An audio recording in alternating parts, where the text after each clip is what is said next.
September 1942. Ladfield, Alaska. Major Mikhail Machin stood on frozen tarmac at 0847 hours, watching his breath crystallize in air that burned his lungs at -15 degrees Fahrenheit. Behind him, 23 Soviet pilots stamped their feet against cold that penetrated wool-lined flight boots within seconds. Ahead of him, stretching across 2 runways in perfect geometric alignment, sat 52 brand-new P-39 Airacobra fighters, their aluminum skin gleaming under weak Arctic sunlight.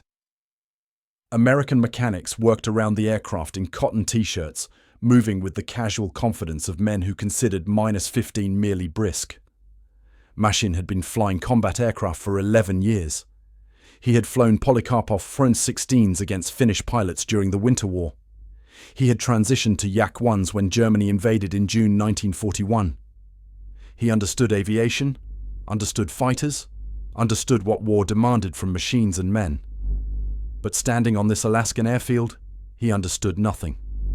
The orders from Moscow had been explicit and minimal. Travel to Alaska. Accept Lend-Lease aircraft from Americans. Ferry aircraft to Soviet Union via Siberian route. Questions were discouraged.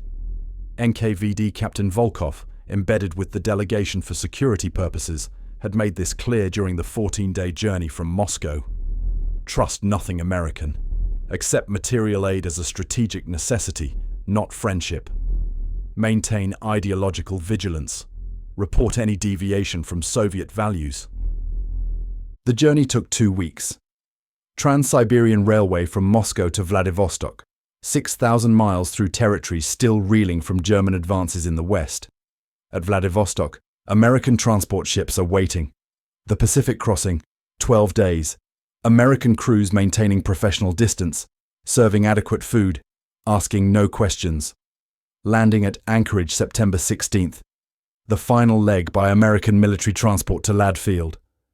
Machin had expected a transfer point. Fuel depot perhaps. Minimal American presence. Quick handover of aircraft. Immediate departure. Nobody in Moscow had mentioned training. Nobody had mentioned Americans would teach Soviet pilots how to fly American aircraft. Nobody had mentioned the Americans had built a complete military installation specifically for this purpose. Ladfield covered 2,500 acres, 6 runways, each 7,000 feet long. Heated hangars large enough to service 30 aircraft simultaneously. Barracks housing 3,000 personnel. Operations buildings, mess halls, hospitals, fuel storage, ammunition dumps. The Americans had constructed a self-sufficient military city in Alaska's interior, 300 miles south of the Arctic Circle, where winter temperatures would reach -60 by December. The scale exceeded anything Machin had seen at Soviet airfields. The organization, the systematic efficiency, the casual abundance of resources suggested industrial capacity that contradicted everything Moscow had taught about American weakness. An American officer approached. Tall, mid-30s, captain's bars on his leather flight jacket. "Major Machin? Captain James Harmon. I'll be your primary flight instructor for the P-39 conversion course." He extended his hand. Machin shook it, noting the informality. Soviet protocol required salutes, formal address, and hierarchical respect. This American captain treated a Soviet major as colleague, equal. "We've got 6 weeks to get your boys qualified on the Airacobra," Harmon continued. "Weather window closes at the end of October. After that, you don't want to be flying the Alaska-Siberia route until spring." 6 weeks. Machin's orders specified immediate ferry flight. Moscow expected aircraft within 10 days. He said, "We are experienced pilots, Captain. We can depart immediately." Harmon smiled, not unkindly. "Major, the P-39 isn't like your Yaks. Mid-engine configuration, tricycle landing gear, completely different handling characteristics. American instruments, radio procedures, emergency systems. You're going to fly 4,500 miles through the worst weather on Earth. Siberian bases have minimal support. You'll be maintaining these aircraft with whatever you've got. We need to make sure you understand every system, every procedure, every emergency scenario before you leave Alaska." He paused. "We've lost aircraft on this route. We've lost pilots. Weather, mechanical failures, navigation errors. The training isn't optional. It's survival. A woman in an American uniform approached, Lieutenant's bars, dark hair under service cap. "Major Machin, I'm Lieutenant Sarah Chen. I'll be translating during your training." She spoke perfect Russian, Moscow accent, grammatically flawless. Lieutenant Chen taught Russian language at University of California before the war, Harmon added. She knows aviation terminology in both languages. Anything unclear during training, ask her. Machin tried to process. Americans had assigned a woman as official translator. Soviet military had women in medical roles, communications sometimes, not as officers working directly with combat pilots. Chen saw his hesitation. "I understand this is different from Soviet practice, Major. In America, women serve in many military capacities. I hope this won't create difficulties." Her Russian carried no apologetic tone, just factual observation.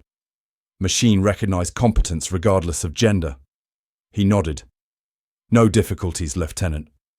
The morning continued with orientation. Americans showed Soviet pilots to barracks, individual beds with clean sheets, heated buildings, private latrines with hot water, luxury exceeding what Soviet officers received at frontline bases. Then the mess hall for late breakfast. Machin stopped at the entrance, overwhelmed by smells. Fresh coffee, bacon, bread. The mess hall offered unlimited food. Hot eggs, scrambled or fried. Bacon, sausage, toast with butter and jam, coffee with cream and sugar, fresh fruit.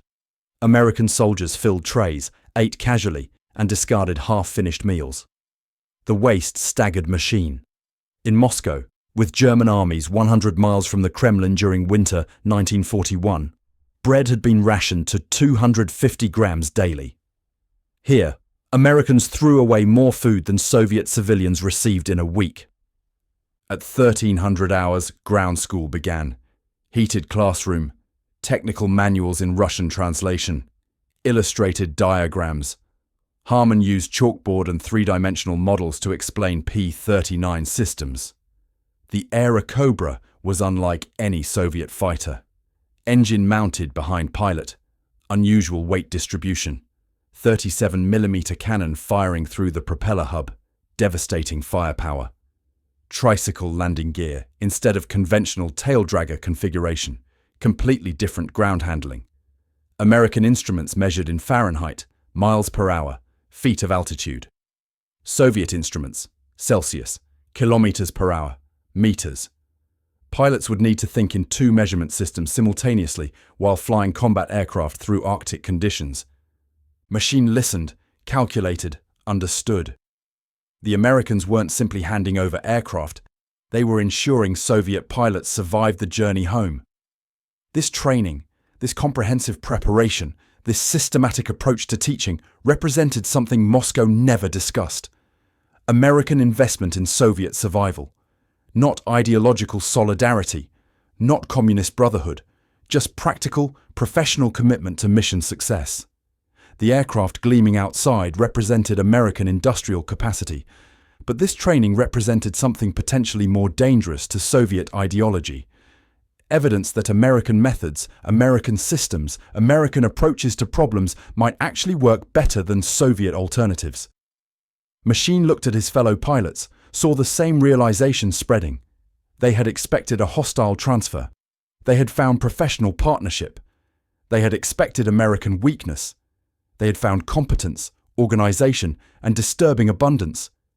The frozen Alaskan afternoon stretched ahead, and with it, 6 weeks that would challenge everything Moscow had taught them about the nation that was, temporarily and uncomfortably, their ally. The first full day of training began at 0600 hours with breakfast that reinforced every observation Machin had made about American abundance. The mess hall served fresh eggs, scrambled or fried to order. Bacon strips, at least 6 per serving. Toast made from white bread, softer than anything available in Moscow even before the war. Butter, not the margarine substitute Soviet citizens received on ration cards. Real coffee, black and strong, with unlimited sugar and fresh cream. Machin watched American enlisted men fill their trays, eat half the food, scrape the remainder into waste bins without hesitation. Soviet pilots sat quietly, eating everything on their plates, conditioned by 2 years of wartime scarcity. Lieutenant Kozlov, a 24-year-old fighter pilot from Leningrad, whispered to Machin in Russian, "They waste more food in one meal than my family receives in a week." Machin had no response. The observation was accurate and troubling. Ground school reconvened at 0800 in a heated classroom where Americans had arranged desks in a semicircle rather than military rows. Captain Harmon stood before a chalkboard covered with P-39 schematics, speaking through Lieutenant Chen's translation. The Airacobra's engine placement creates unique handling characteristics. Soviet fighters mount engines forward, weight concentrated in the nose. The P-39's Alaskan engine sits behind you, directly behind the cockpit. This mid-engine configuration affects everything: center of gravity, spin recovery, stall characteristics. If you fly a P-39 like you fly a yak, you'll kill yourself. He paused, letting Chen translate completely before continuing. "We're going to teach you how to survive this aircraft." The teaching method differed fundamentally from Soviet instruction. Harmon encouraged questions, demonstrated concepts with models, and asked pilots to explain procedures back to him. Soviet military education operated through rigid hierarchy. Officers lectured, subordinates memorized, questions implied insufficient understanding. American approach suggested learning was collaborative, that understanding mattered more than obedience. The technical differences between Soviet and American aircraft accumulated into overwhelming complexity. P-39 instrument panel used Fahrenheit for temperature, English feet for altitude, miles per hour for airspeed. Soviet aircraft, Celsius, meters, kilometers per hour. A Soviet pilot accustomed to cruising at 3,000 meters would read an American altimeter showing approximately 9,800 feet. The mental conversion required constant attention, mathematical translation while managing aircraft systems. Radio procedures operated on different frequencies, with English terminology, even when speaking Russian. Emergency systems followed different logic. Americans provided illustrated technical manuals for every procedure, step-by-step instructions designed for pilots with minimal technical education. Soviet manuals assumed advanced mechanical knowledge and offered dense technical specifications without procedural guidance. Machin studied the American manual that night, realized it was written for conscript pilots, farmers, and factory workers trained in months rather than years. The Americans had democratized aviation, created systems allowing ordinary citizens to operate complex machines. Soviet approach assumed elite pilots with extensive training. Both systems worked, but American industrial capacity allowed mass production of pilots the same way they mass-produced aircraft. On the second morning, Americans introduced simulation training. The Link Trainer, mechanical device that replicated flight instruments and basic aircraft responses, sat in a small building near the hangars. Soviet pilots had never seen training equipment that wasn't an actual aircraft. Harmon explained through Chen, "The Link lets you practice emergency procedures without risking aircraft or lives. Engine failure, instrument failure, navigation in bad weather. You make mistakes here, you learn. You make the same mistakes in the air, you die." Each pilot spent 2 hours in the simulator, practicing scenarios: engine fire during takeoff, oil pressure loss in cruise flight, electrical failure at night. The device responded to control inputs, instruments reacted realistically, pilots could crash repeatedly and learn from each failure. Machin's turn came in the afternoon. Sealed inside the Link's mock cockpit, hood closed to simulate instrument conditions, he flew by reference to gauges alone. Harmon's voice came through headphones. "Major, you've lost oil pressure. Engine temperature rising. What's your procedure?" Machin's hand moved to where the oil pressure gauge would be on a Yak 1, found empty air. American cockpit layout was different. He forced himself to scan systematically, locate the correct gauge, read the English markings. The temperature gauge showed 220 Fahrenheit. He calculated approximately 104 Celsius, engine overheating. The procedure from training: reduce throttle, enrich mixture, prepare for forced landing. He executed, hands moving through the American sequence. "Good. Harmon's voice confirmed. Now you've got hydraulic failure. Landing gear won't extend. What do you do? The scenarios continued, building complexity, forcing rapid decisions under pressure. Machin emerged from the link after 2 hours, sweating despite the cold Alaskan air, understanding something profound. Americans taught by assuming things would fail. Soviet training demanded perfection, punished failure. American pragmatism acknowledged that machines broke, pilots made errors, and the weather turned deadly. The training prepared for reality rather than ideal. That evening at 1900 hours, Machin walked past the maintenance hangars on his way to barracks. Americans worked under bright electric lights, heat pouring from open hangar doors into the frozen darkness. Mechanics serviced P-39s with systematic precision, each man consulting technical manuals, checking specifications, documenting every procedure. Tools organized in labeled boxes, parts inventoried and tracked. No improvisation, no making do with inadequate equipment. Soviet maintenance crews were mechanical artists, keeping aircraft flying with salvaged parts, improvised repairs, and brilliant adaptation to scarcity. American mechanics were technicians following documented procedures, supported by unlimited spare parts and specialized tools. Both approaches worked, but revealed fundamentally different industrial philosophies. Soviet genius born from deprivation, American competence born from abundance. Machin watched a young American mechanic, perhaps 20 years old, consulting a manual while adjusting a propeller governor. The mechanic's uniform was clean, his tools were new, his work environment was heated and well lit. Soviet mechanics worked in unheated hangars, wearing layers of clothing, using tools worn smooth by decades of use. The contrast wasn't about competence. Soviet mechanics were superb. The contrast was about resources, about industrial capacity, about a nation that could afford to provide optimal working conditions even in Arctic Alaska. Machin returned to his barracks as the temperature dropped to -20. Inside, radiators kept the building comfortably warm. He sat on his bunk, writing notes for his eventual report to Moscow, knowing already that the truth would be ideologically unacceptable. The Americans weren't teaching Soviet pilots to fly American aircraft. They were demonstrating, through every meal, every training session, every heated building and illustrated manual, that American industrial democracy could produce abundance that Soviet centralized planning could not match. The demonstration was quiet, systematic, and undeniable, and it was more dangerous to Soviet ideology than any propaganda Moscow had warned against. September 15, 1942, 10:30 hours. Machin sat in the P-39's cockpit for the first time as more than a student studying instruments. Captain Harmon occupied the instructor's position in a second Airacobra taxiing alongside, radio connected for constant communication. The aircraft felt wrong from the first moment. Machin had logged 1,200 hours in Soviet fighters and knew how a combat aircraft should feel. The P-39's tricycle landing gear put the nose level with the ground. In a Yak-1, the tail sat low, nose pointed skyward during taxi. Pilot couldn't see forward. He navigated by looking left and right around the engine cowling. Here, Machin could see straight ahead. Perfect forward visibility, but the sensation was completely alien. His instincts screamed incorrectly balanced, nose too low, something fundamentally wrong. Harmon's voice crackled through the headset.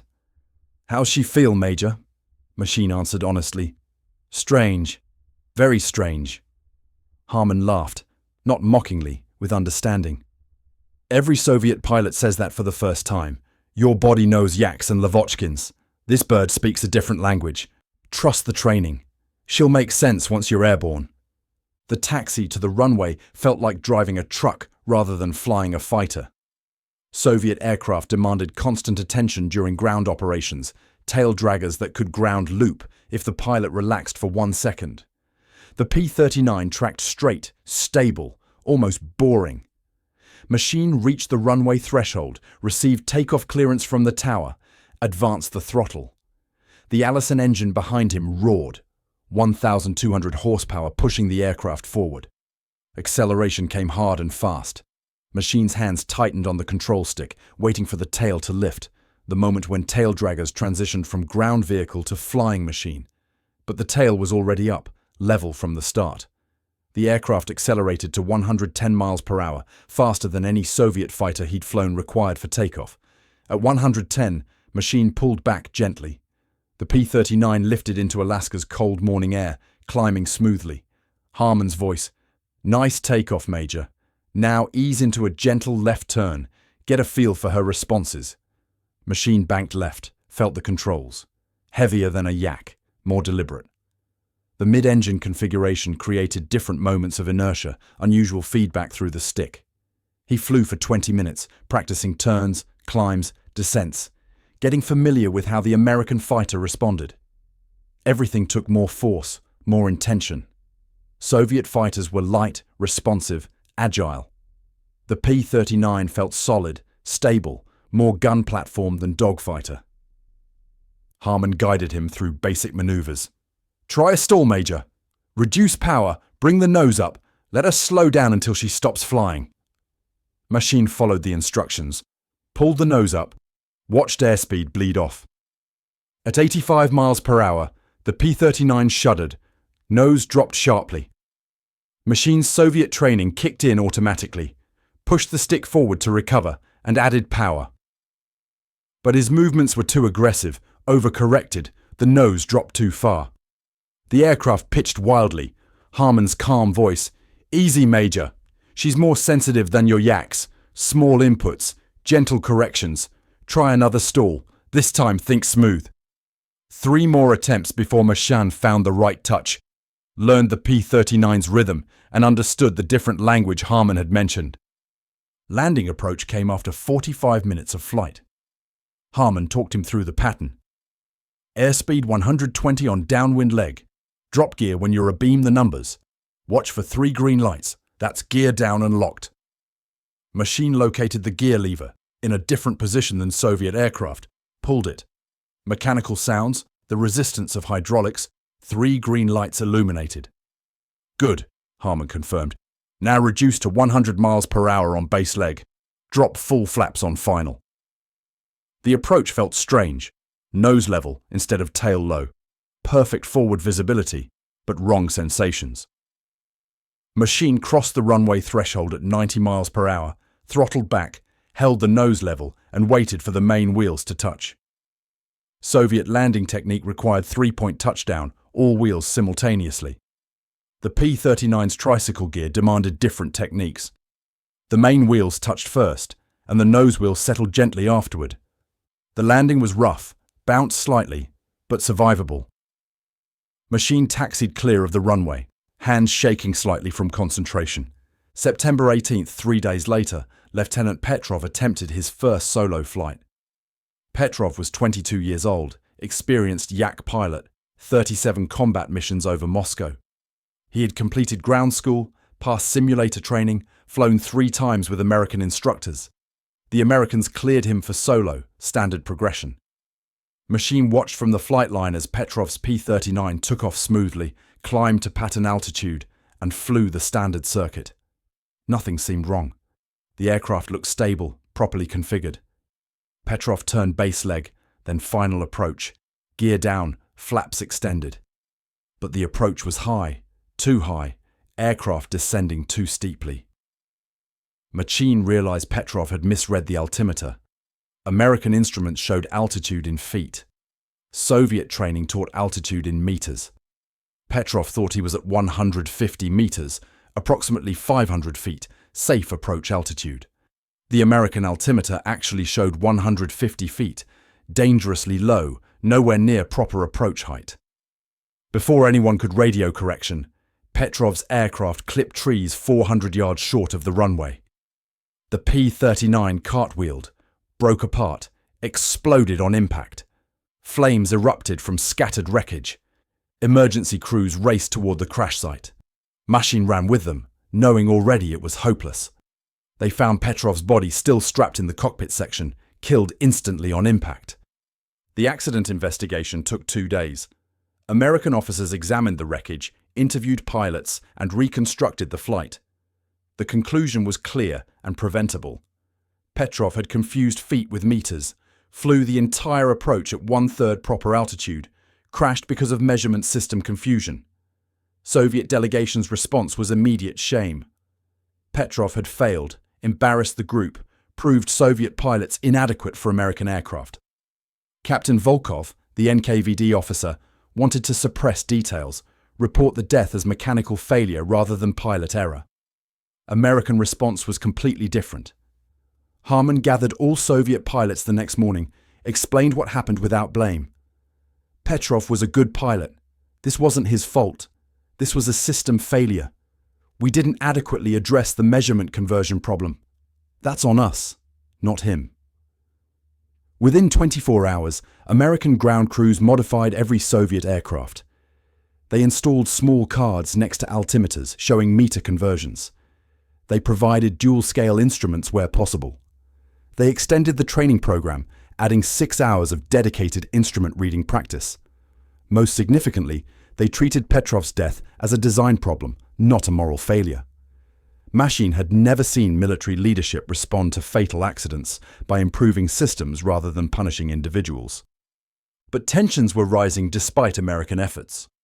Captain Volkov questioned Soviet pilots privately. Why were Americans helping so thoroughly? What intelligence were they gathering? Were Soviet pilots sharing classified information about tactics, capabilities, weaknesses? Some pilots began refusing to answer American questions, withdrew socially, ate meals separately. Harman noticed the change, approached Machin directly. "Major, did we do something wrong? Your guys seemed different the last few days." Machin stood between competing loyalties. Soviet paranoia versus observable American goodwill. He chose honesty. Some of us question American motives. We are taught to trust nothing from capitalist nations. Harman nodded slowly. "I get it. Different systems, different beliefs. But Major, we're teaching you to survive, because dead pilots don't help anybody. That's the only motive."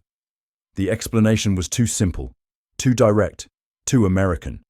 But watching Harman's face, Machin believed it. September 25th brought the first major storm. Rain turned to snow. Visibility dropped to 0. Wind gusted to 40 miles per hour.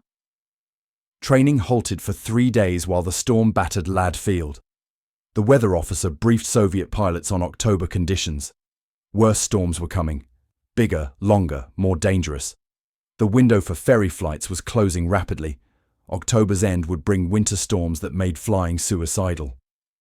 Currently, 12 Soviet pilots qualified for the ferry flight. 12 more needed additional training. Time was running out. Moscow expected aircraft. The war demanded reinforcements.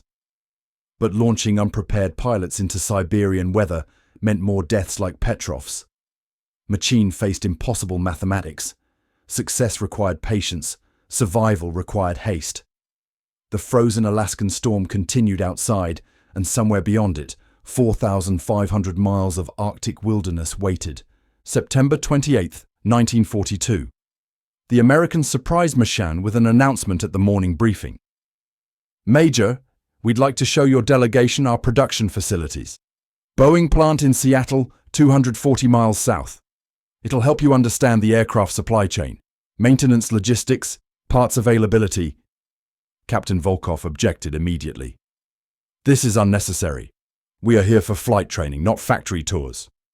But Harman insisted. "Understanding where these aircraft come from, how they're built, that's part of training. You'll be maintaining P-39s with limited support in Siberia. Knowing the manufacturing process helps." Machin recognized the offer for what it was: strategic messaging. Americans wanted Soviets to see production capacity, understand industrial scale. He accepted before Volkov could refuse again. The flight south took 3 hours in an American transport aircraft. Machin sat beside a window, watching Alaska's mountains give way to forested wilderness, then coastal plains. Seattle appeared through clouds, a city larger than any Soviet urban center except Moscow and Leningrad. The Boeing plant sprawled across acres of industrial land near the waterfront, buildings so vast they created their own weather systems inside. Americans led the Soviet delegation onto the production floor at 1400 hours. What Machin saw there shattered his remaining certainty about Soviet industrial superiority. 16 B-17 bombers in simultaneous production arranged in assembly line sequence. Each aircraft in different completion stage. Bare airframes at one end, fully equipped bombers at the other. Workers swarmed over the aircraft, thousands of them, performing specialized tasks with mechanical precision. A foreman explained through Lieutenant Chen's translation. "We complete one bomber every 4 hours. 3 shifts, 24-hour production, 7 days per week. Current output, 6 B-17s daily from this facility alone." Machin calculated silently. 6 heavy bombers per day, 180 per month, 2,160 per year from a single factory. Soviet aviation industry, scattered and disrupted by German invasion, produced approximately 1,200 Il-2 ground attack aircraft monthly across all factories combined. This one American factory, building larger and more complex aircraft, matched a significant portion of total Soviet output. The workforce shocked him almost as much as the production numbers. Women comprised at least 40% of the workers, not in support roles, but doing actual assembly work. Riveting, wiring, installing engines. Soviet factories employed women, but usually in supporting capacities.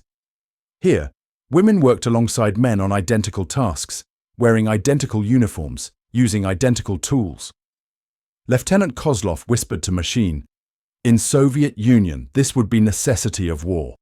Here, they seem to consider it normal." The observation was accurate. Americans displayed no signs of seeing female workers as temporary wartime measure. This was simply how their industrial system functioned.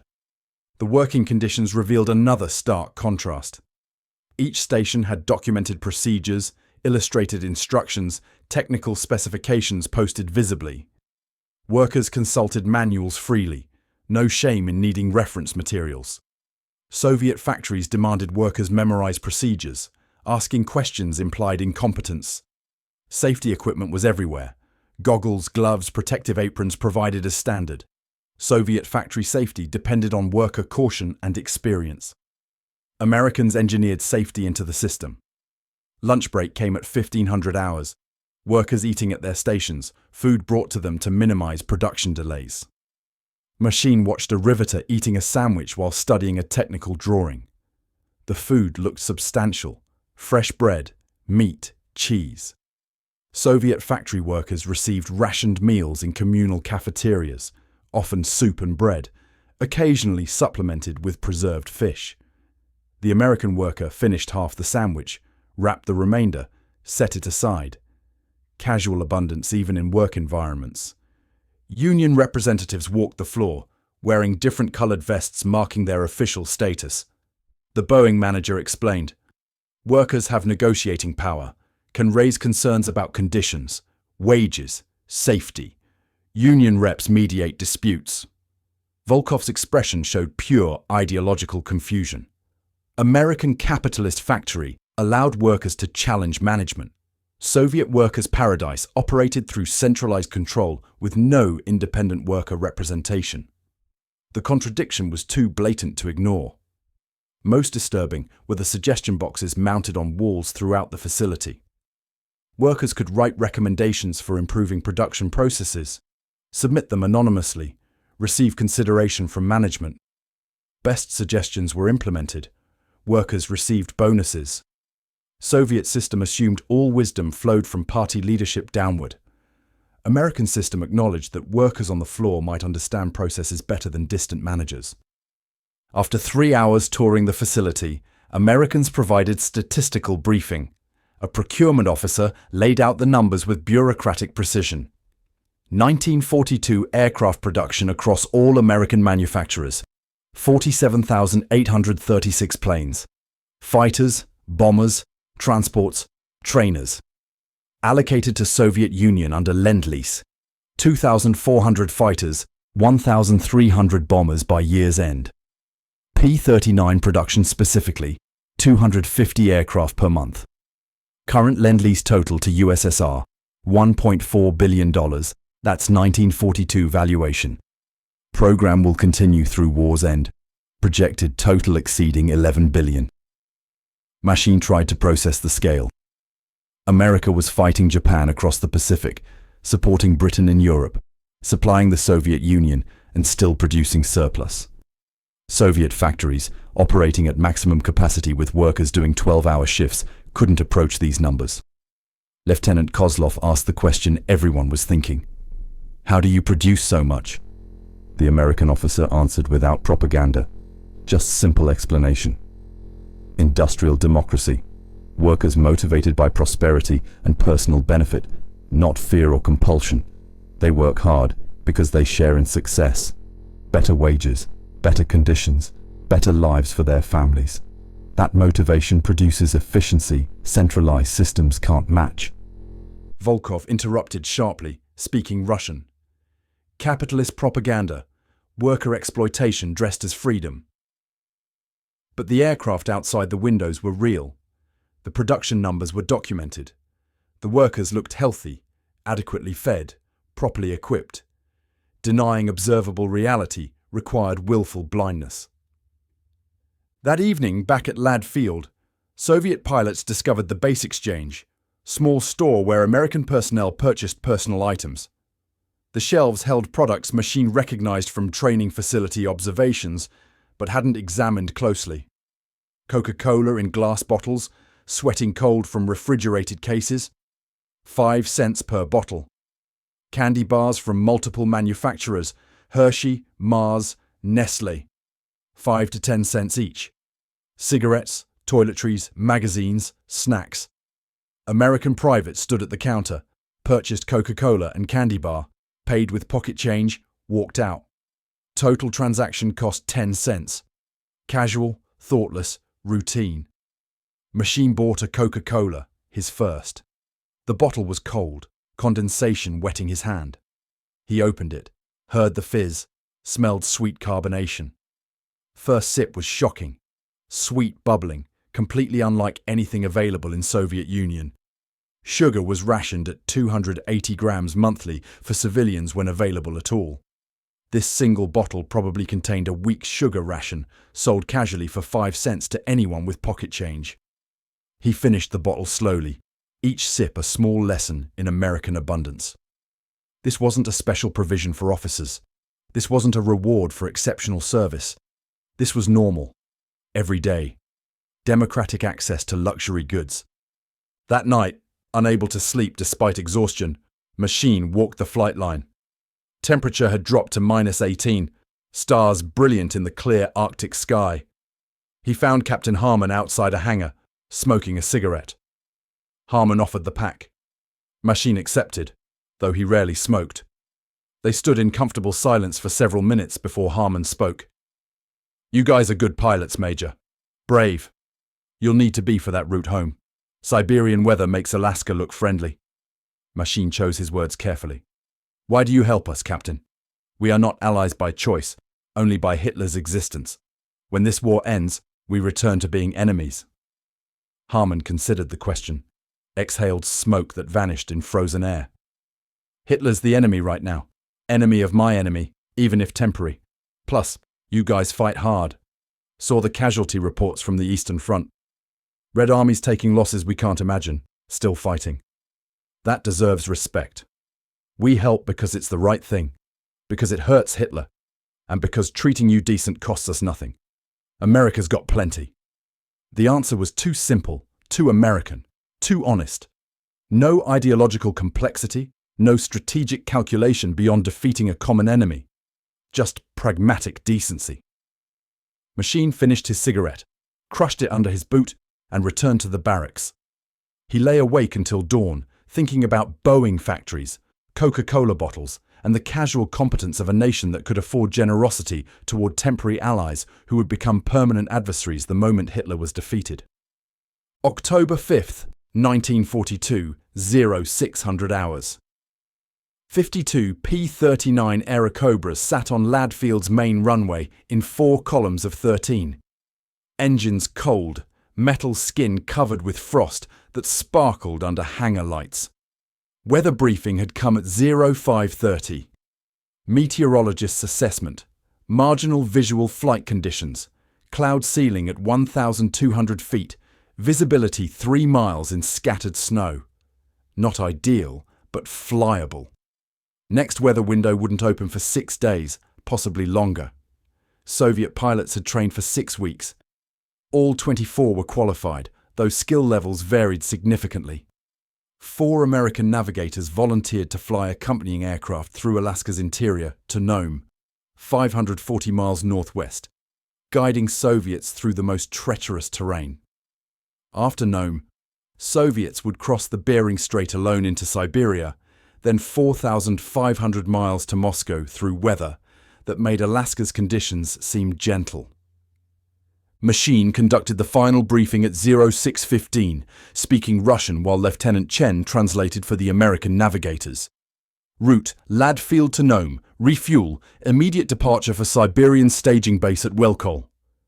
Weather deteriorating behind us, no delays permitted. Formation integrity essential. Radio discipline is critical. Any aircraft experiencing difficulties signals immediately. We adjust as a group. He paused, looked at each pilot individually. These men had arrived as strangers 6 weeks ago, united only by Soviet citizenship and pilot training. Now they were a unit, shaped by American instruction and shared experience. Everything Americans taught us, we use today. Every procedure, every checklist, every emergency drill. This is why we trained. Captain Volkov stood near the back, NKVD presence ensuring ideological compliance even in Alaska. He said nothing, but his presence reminded everyone that their performance would be evaluated politically as well as professionally. American mechanics performed final pre-flight checks, moving efficiently in the pre-dawn darkness. Captain Harmon approached Machin, extended his hand.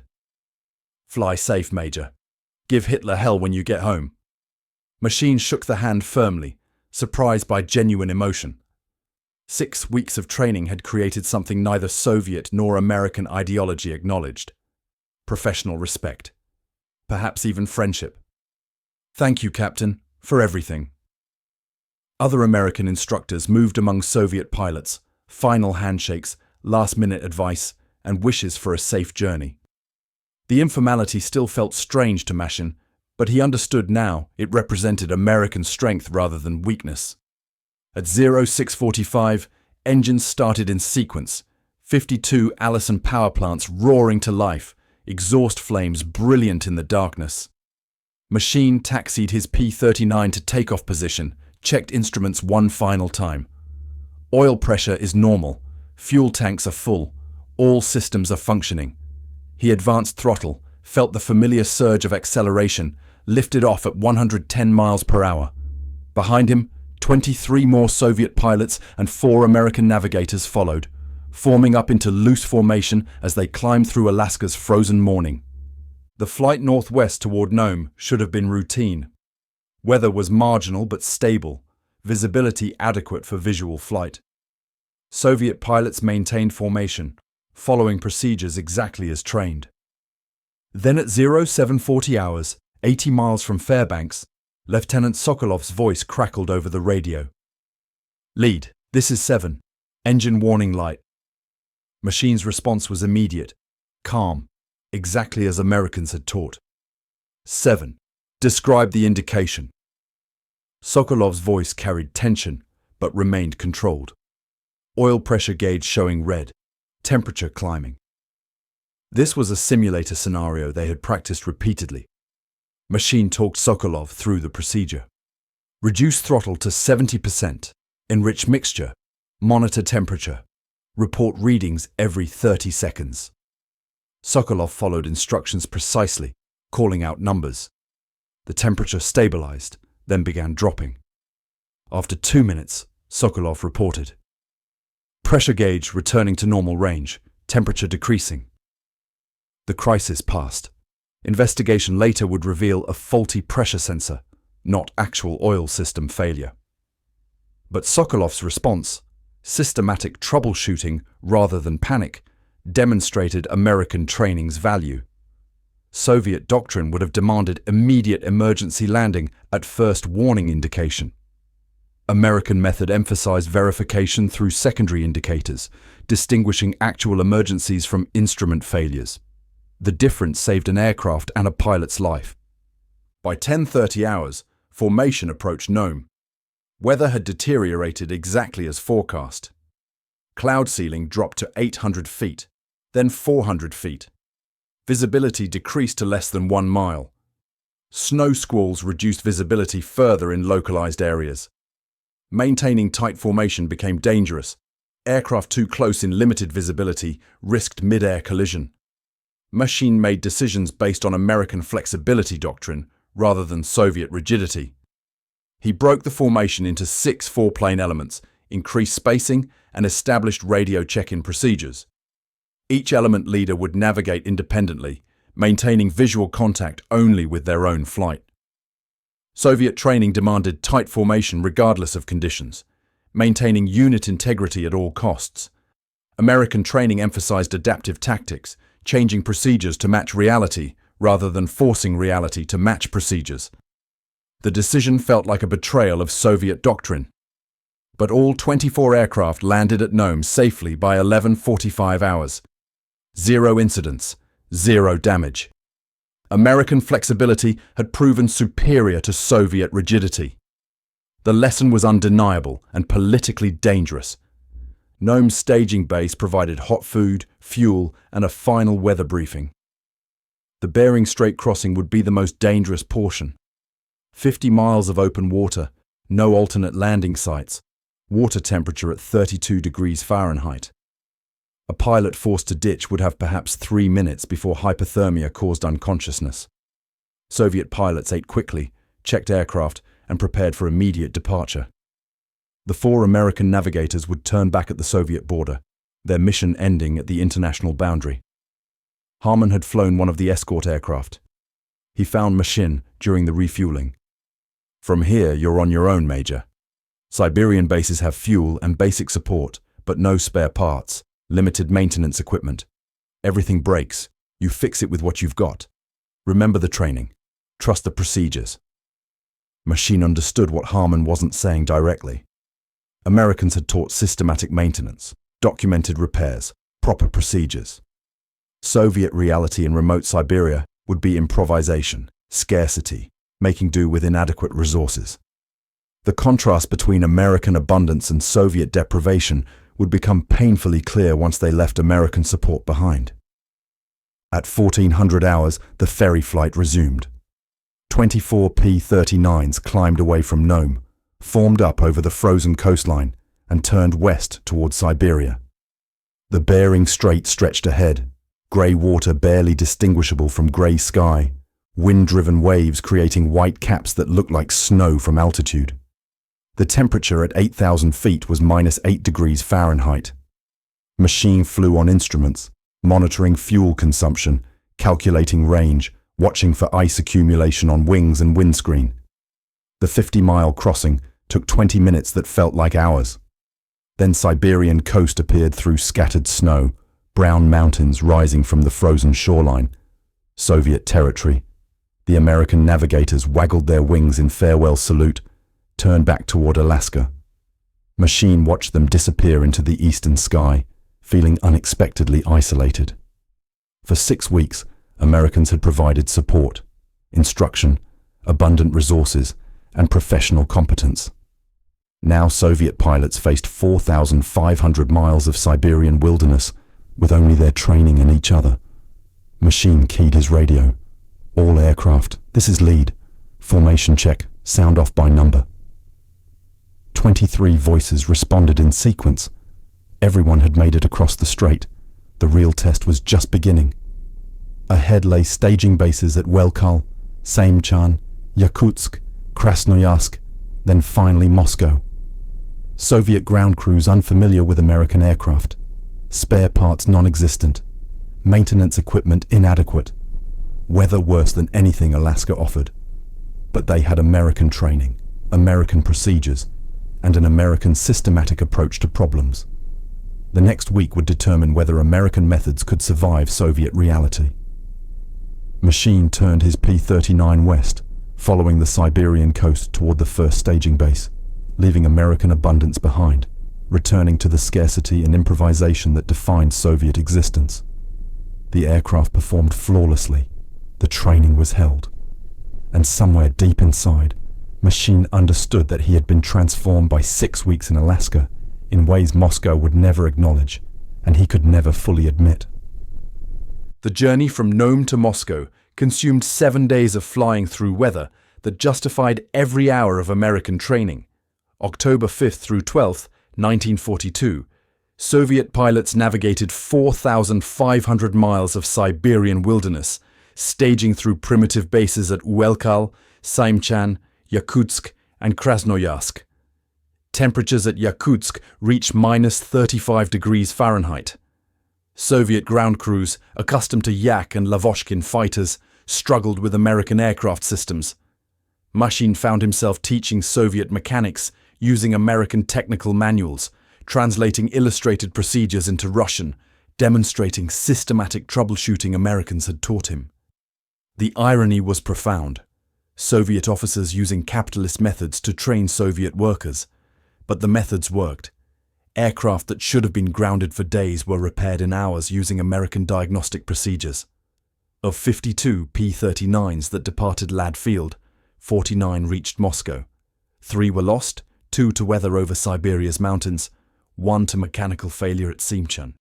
94% success rate for a wartime ferry operation through Arctic conditions was exceptional by any standard.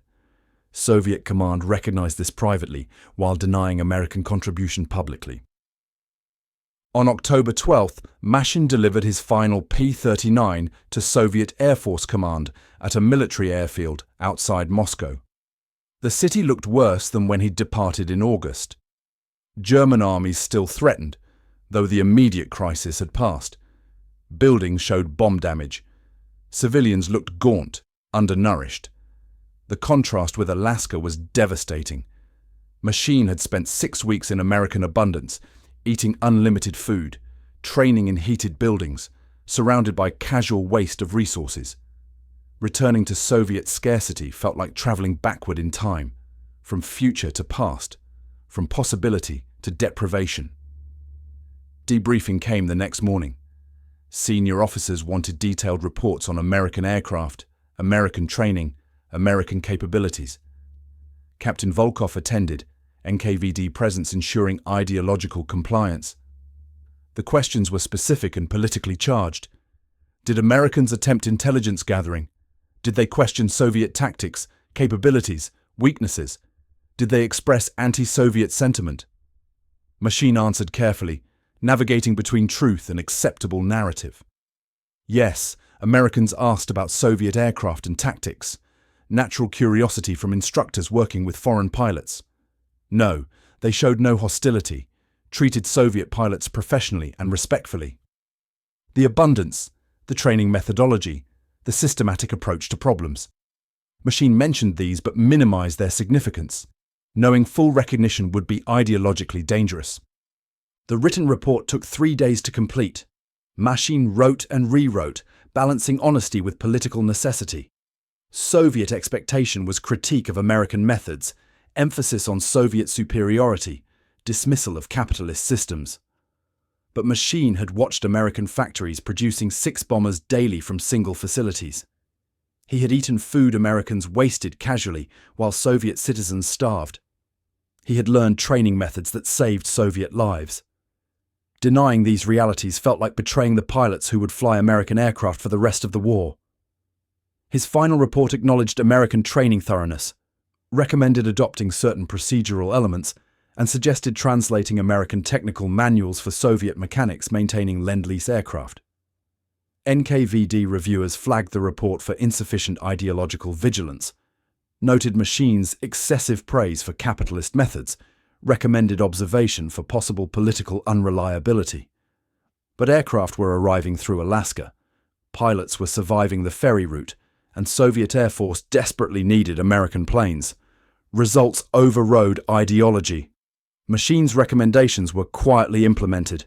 Emergency checklists translated to Russian, simulator training concepts introduced at Soviet flight schools, metric conversion aids added to Lend-Lease aircraft instrument panels. The changes were never publicly attributed to American methods. Soviet propaganda emphasized independent Soviet innovation. But pilots who flew American aircraft knew the truth. The procedures that kept them alive came from Alaska, from American instructors, from systematic thinking that contradicted Soviet doctrine. The statistical impact of the Alaska-Siberia route grew enormous as the war continued. From 1942 through 1945, 7,925 aircraft were delivered via the Alsibi route. American aircraft comprised 18% of Soviet Air Force total strength by war's end. The P-39 Airacobra, mocked by American pilots as inferior dogfighter, became the most numerous fighter type in Soviet service. 4,746 P-39s were delivered, and Soviet aces achieved remarkable success flying them. Alexander Pokrishkin scored 59 kills, primarily in P-39s. Grigory Rechkolov achieved 56 victories. Nikolai Gulaev recorded 57 kills. These men became Soviet heroes, their success attributed to communist fighting spirit and superior Soviet tactics. The American aircraft they flew were mentioned minimally. The American training that taught them to survive was never acknowledged publicly. 15,000 Soviet pilots trained at Lad Field between 1942 and 1945. 250 American instructors volunteered for the program, teaching foreign pilots who would become Cold War enemies within months of Germany's defeat. Ferry flight survival rate remained at 95% throughout the war, exceptional for Arctic operations. Total Lend-Lease to the Soviet Union reached $11 billion, 14,700 aircraft delivered through all routes. American material support that Stalin later dismissed as insignificant. Machin survived the war, flew 247 combat missions in American aircraft, earned 3 orders of the Red Banner for combat excellence. Post-war, he became a Soviet Air Force training officer, quietly implementing American systematic methods in pilot instruction programs. He never publicly acknowledged American influence. Political climate made gratitude impossible. But the procedures he taught, the emphasis on systematic troubleshooting, the focus on preparing for failure rather than demanding perfection, these came directly from 6 weeks at Lad Field. In the 1970s, speaking privately with a Soviet aviation historian conducting classified research, Machin finally spoke the truth he'd hidden for 3 decades. The Americans taught us more than how to fly their aircraft. They taught us how to think about training, about systems, about preparing for failure instead of punishing it. We pretended to learn nothing. We learned everything. Soviet pilot training in 1945 was fundamentally different from 1942, and the difference was American influence we could never admit. The historian's research remained classified until Soviet Union's collapse in 1991. By then, most pilots who'd trained in Alaska were dead, their stories buried with them. The forgotten alliance between America and Soviet Union, 1941 through 1945, represented cooperation that ideology said was impossible.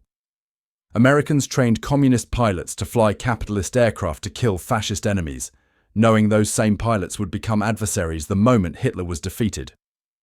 Soviet pilots learned from American instructors while maintaining ideological suspicion, accepting material aid while denying its significance, surviving through American methods while crediting Soviet superiority. Individual relationships transcended political systems. Machin and Harman never saw each other after October 1942, never corresponded, probably never thought about each other after the war. But the training relationship saved Machin's life repeatedly in combat, influenced thousands of Soviet pilots through training programs Machin developed, and changed Soviet aviation in ways Moscow never acknowledged. Sometimes enemies teach you how to survive. Sometimes survival requires learning from those you're supposed to hate. Sometimes the most important lessons come from the most unlikely teachers. The P-39s that flew from Alaska to Siberia carried more than American industrial production. They carried systematic thinking, professional respect, and evidence that different systems could cooperate despite mutual suspicion.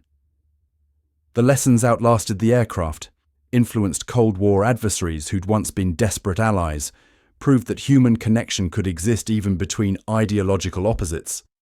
In frozen Alaska, where Soviet pilots couldn't believe Americans would help so thoroughly, a different kind of victory was won. Not military triumph, but demonstration that competence, professionalism, and simple human decency could bridge divides that politics declared absolute. The heated hangars and Coca-Cola bottles, the illustrated manuals and patient instruction, the American mechanics in T-shirts working at -15 degrees, all became part of Soviet experience that couldn't be discussed, but couldn't be forgotten. Machin died in 2003, age 87, taking most of his Alaska memories to the grave.